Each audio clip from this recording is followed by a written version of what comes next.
Hi hello. Today നമുക്ക് home burial എന്ന് പറയുന്ന പോയം ഡിസ്കസ് ചെയ്യാം. റോബർട്ട് ഫ്രോസ്റ്റ് ആണ് എഴുതിയിട്ടുള്ളത്. പോയമിലേക്ക് പോകുന്നതിന് മുന്നേ നമുക്ക് റോബർട്ട് ഫ്രോസ്റ്റിന്റെ ബയോഗ്രഫി നോക്കാം. റോബർട്ട് ഫ്രോസ്റ്റ് ഒരു അമേരിക്കൻ പോയറ്റ് ആണ്, 20th സെഞ്ചുറിയിലുള്ള. അദ്ദേഹത്തിന്റെ പോയമിൽ നമുക്ക് മെയിനായിട്ട് സിമ്പിൾ ലാംഗ്വേജിലാണ് എഴുതാറുള്ളത്. അത് മാത്രമല്ല, സാധാരണക്കാരുടെ ലൈഫും അവരുടെ എക്സ്പീരിയൻസും കാര്യങ്ങളുമാണ് അധികം പോയമിൽ എഴുതാറുള്ളത്. അതുകൊണ്ട് തന്നെ അദ്ദേഹം പറഞ്ഞിട്ടുള്ളത്, നമ്മൾ പോയട്രി എഴുതുന്ന സമയത്ത് അത് എന്തായിരിക്കണം, സിമ്പിൾ ആയിരിക്കണം. മാത്രമല്ല, നമ്മൾ നേച്ചുറൽ സ്പീച്ച് പോലെ നമ്മൾ സംസാരിക്കുന്ന പോലെ എഴുതണം. അല്ലാണ്ട് ഓവറായിട്ട് ആർട്ടിഫിഷ്യൽ ആയിട്ടുള്ള വേർഡ്സ് യൂസ് ചെയ്യാതെ, അല്ലെങ്കിൽ ആർട്ടിഫിഷ്യൽ ആയിട്ടുള്ള ഡെക്കറേറ്റഡ് ആയിട്ടുള്ള വേർഡ്സും ലാംഗ്വേജും യൂസ് ചെയ്യാതെ സിമ്പിൾ ആയിട്ടുള്ള രീതിയിൽ വേണം എഴുതാൻ വേണ്ടിയിട്ടാണ് അദ്ദേഹത്തിന്റെ അഭിപ്രായം. അതുകൊണ്ട് തന്നെ അദ്ദേഹത്തിന്റെ പോയം അങ്ങനത്തെ രീതിയിലാണ്. മാത്രമല്ല, ബ്ലാങ്ക് വേഴ്സിലാണ് അധികം എഴുതാറുള്ളത്. ബ്ലാങ്ക് വേഴ്സ് എന്നാണ് റൈം സ്കീംസ് കാര്യങ്ങളൊന്നും ഇല്ലാതെയാണ് എഴുതാറുള്ളത്. നമ്മുടെ പോയം ഹോം ബറിയൽ എന്ന് പറയുന്ന പോയവും ഈ ബ്ലാങ്ക് വേഴ്സിലാണ് എഴുതിയിട്ടുള്ളത്.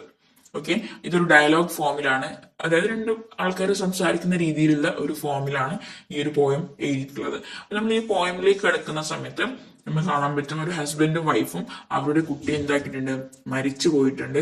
അതിനെ തുടർന്നുള്ള തർക്കങ്ങളാണ് നമ്മൾ ഈ പോയമിൽ നമുക്ക് കാണാൻ പറ്റുക. അങ്ങനെ ഒരു ഡയലോഗ് ഫോമിലാണ്. ഇതൊരു ഡ്രമാറ്റിക് നരേറ്റീവ് പോയാണ്.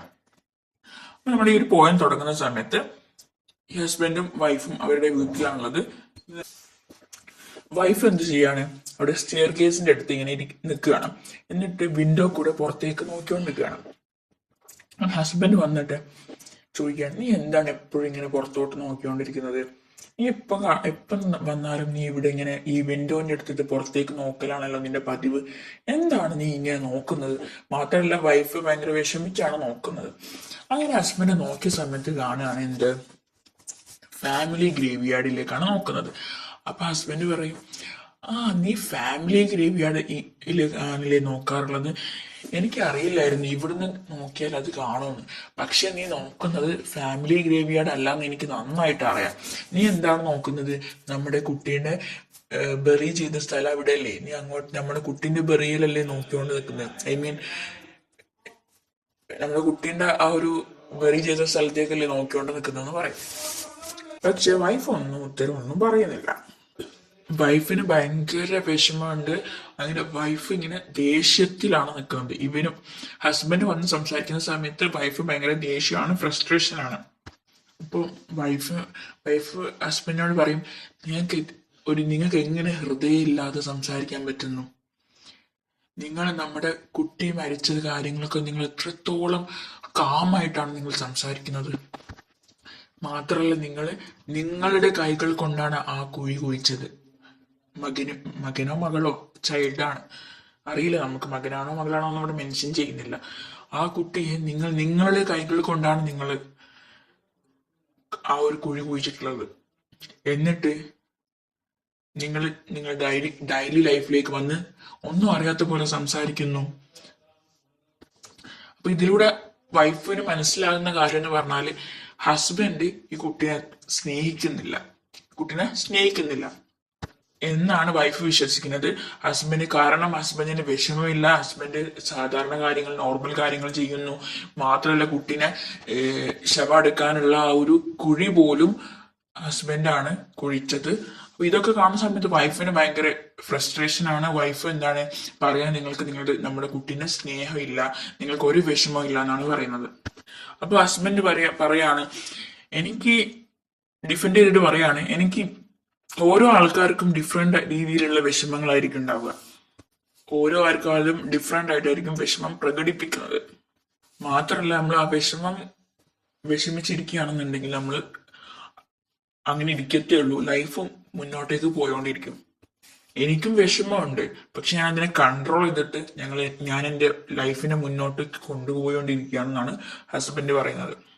മാത്രമല്ല, വൈഫിനോട് പറയാണ്, നീ ഓപ്പണായിട്ട് സംസാരിക്കേ, നീ എന്നോട് ഇങ്ങനെ ചൂടാവാതെ ഓപ്പണായിട്ട് സംസാരിച്ചാൽ തീരുന്ന പ്രശ്നമേ ഉള്ളൂ. ഇവര് സംസാരിച്ചുകൊണ്ടിരിക്കുന്ന സമയത്ത് ഇവരുടെ അങ്ങോട്ടും ഇങ്ങോട്ടും ആർഗ്യുമെന്റ് ഭയങ്കര കൂടുന്നുണ്ട്, ഭയങ്കര ഒരു ശക്തി കയറുന്നുണ്ട്. അപ്പോൾ സംസാരിച്ചാൽ മതി എന്ന് ഹസ്ബൻഡ് പറയും. വൈഫ് പറയും, ഇത്രത്തോളമുള്ള വേദനകൾ നമുക്ക് സംസാരിച്ചു തീർക്കാൻ പറ്റില്ല, സംസാരത്തിലൂടെ അത് എക്സ്പ്രസ് ചെയ്യാൻ പറ്റില്ല. ഒരു ചൈൽഡ് മരിച്ച കാര്യം പറയുന്ന സമയത്ത് കുറച്ചും കൂടി വിഷമം കൂടുകയേ ഉള്ളൂ. അപ്പൊ നമ്മുടെ വൈഫിന് ഈ ഒരു വീട്ടിൽ ട്രാപ്ഡ് ആയ പോലെ തോന്നുകയാണ്. എല്ലാ സാധനം കാണുന്ന സമയത്തും നമ്മുടെ വൈഫിന് എന്താണ്, ഈ കുട്ടീന്റെ ഓർമ്മകളാണ്, കുട്ടി മരിച്ച കാര്യങ്ങൾ ഓർമ്മ വരികയാണ്. ഈ വീട്ടിലുള്ള ആർക്കും എന്റെ വേദന മനസ്സിലാകുന്നില്ല എന്നാണ് വൈഫ് പറയുന്നത്.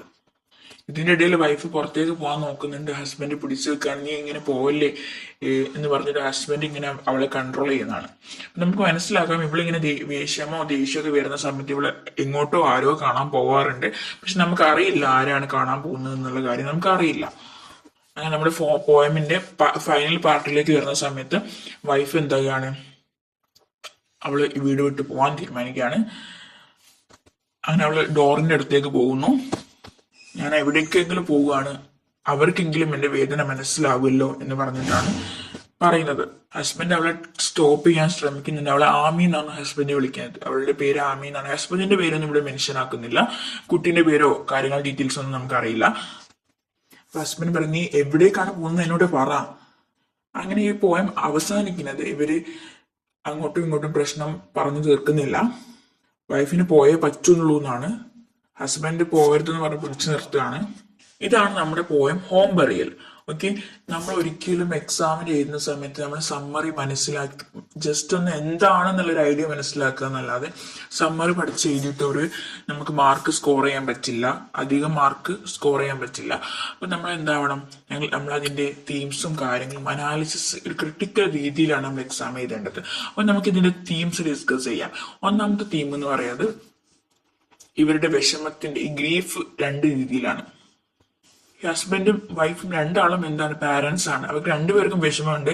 പക്ഷെ രണ്ടുപേരുടെയും വിഷമം അവർ എക്സ്പ്രസ് ചെയ്യുന്നത് രണ്ട് രീതിയിലാണ്. വൈഫ് ഓപ്പൺ ആയിട്ട് ഇമോഷണലി ഓപ്പൺ ആയിട്ടാണ് വൈഫിന്റെ വിഷമം പുറത്ത് കാണിക്കുന്നത്. അവൾ കരയുന്നു, അവൾ എത്രയും വിഷമിക്കുന്നു, അവൾക്ക് അവളുടെ ആ ഒരു നഷ്ടം അവൾക്ക് സഹിക്കാൻ പറ്റുന്നില്ല. പക്ഷെ ഹസ്ബൻഡ് സൈലന്റ് ആയിട്ട് പ്രാക്ടിക്കൽ ആയിട്ടാണ് കാര്യം ഡീൽ ചെയ്യുന്നത്. ഈ കുട്ടി മരിച്ച സമയത്ത് ആ ഒരു കുഴി കുഴിച്ചതും അവിടെ ഗ്രേവ് ചെയ്തതും ഒക്കെ ഹസ്ബൻഡാണ്. ഹസ്ബൻഡിന്റെ അഭിപ്രായത്തിൽ ലൈഫ് എന്ന് പറയുന്നത് നമ്മൾ മുന്നോട്ട് പോയോണ്ടിരിക്കും. അതുകൊണ്ട് നമ്മൾ ഒരു കാര്യത്തിൽ സ്റ്റെക്കായിരിക്കരുത് എന്നാണ്. ഇവരിങ്ങനെ ഡിഫറെന്റ് രീതിയിലുള്ള ഒരു വിഷമം കാണിക്കുന്ന സമയത്ത് ഇവർ തമ്മിൽ ഒരു മിസ്അണ്ടർസ്റ്റാൻഡിങ് പറ്റിയാണ്. കംഫർട്ട് അല്ല അവർക്ക് കിട്ടുന്നത്, അവർ തമ്മിലൊരു മിസ്അണ്ടർസ്റ്റാൻഡിങ് ആണ് വരുന്നത്. അതുകൊണ്ട് തന്നെ ഇവർക്ക് തമ്മിൽ ഒരു ഫെയിലിയർ ഓഫ് കമ്മ്യൂണിക്കേഷൻ ആണ് ഉണ്ടാവുന്നത്. പ്രോപ്പർ ആയിട്ടുള്ള ഒരു കമ്മ്യൂണിക്കേഷൻ അല്ല ഇവർ തമ്മിൽ. ഹസ്ബൻഡിന് എന്താക്കണം, വൈഫ് സംസാരിക്കണം, അവളുടെ പെയിന് പറയണം. അങ്ങനെയാണെങ്കിൽ ആ ഒരു വിഷമം തീരുന്നാണ് ഹസ്ബൻഡ് വിചാരിക്കുന്നത്. പക്ഷെ വൈഫാണെങ്കിലോ, വൈഫിന് ആ ഒരു വേർഡ്സിലൂടെ പറയാന്ന് പറയുന്നത് ഒരു യൂസ്ലെസ് ആണ്. അവളുടെ പെയിന് വേർഡ്സിലൂടെ എക്സ്പ്ലെയിൻ ചെയ്യാൻ പറ്റില്ല എന്നാണ് വൈഫ് പറയുന്നത്. അപ്പൊ ഈ ഒരു വിഷമത്തിലൂടെ ഈ വൈഫിന് എന്തൊരു ഒറ്റപ്പെടലാണ് ഫീൽ ചെയ്യുന്നത്. കല്യാണം കഴിച്ച ആൾക്കാരാണ് ഇവർ, പക്ഷെ ഇവർക്ക് രണ്ടുപേരും അങ്ങോട്ടും ഇങ്ങോട്ടും ഒരു ഐസൊലേഷൻ ഫീൽ ആണ് വരുന്നത്. അവരൊരു സെയിം വീട്ടിലാണ് താമസിക്കുന്നെങ്കിൽ പോലും അവർ ഇമോഷണലി അവർ ഒരു രണ്ട് ഡിസ്റ്റൻസ് ആയിട്ടാണ് നിൽക്കുന്നത്. വൈഫിന് ഒറ്റപ്പെടൽ ഫീൽ ചെയ്യുന്നു, സഫറിങ് ഫീൽ ചെയ്യുന്നുണ്ടോ. ഹസ്ബൻഡ് ആണെങ്കിലോ ഒന്നും പറയാതെ നിൽക്കുന്നു, ഒരു വിഷമം കാണിക്കാതിരിക്കുന്നു. സാധാരണ ഒരു വീട് എന്ന് പറയുന്നത് ഒരു കംഫർട്ടാണ്, പക്ഷെ ഇവിടെ അങ്ങനെയല്ല ഉണ്ടാകുന്നത്.